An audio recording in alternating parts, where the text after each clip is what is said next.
Totoo pala ang kasabihan na kapag mahal ka, special ka. Kasi yung sinakyan kong tricycle kanina, sobrang mahal ng singil eh. Sabi, special daw kasi. Special trip.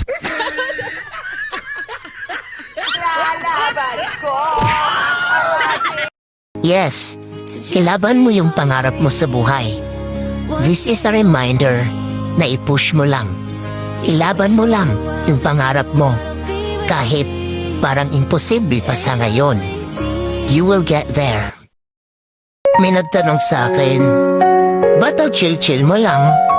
Kasi there's no reason to be pressured. Kapag ba pressure ko sarili ko, may changes ba? There's more to life than thinking how you better you can be in front of everyone's eyes. Stop trying to fit in. Kung ano ka, ganun ka.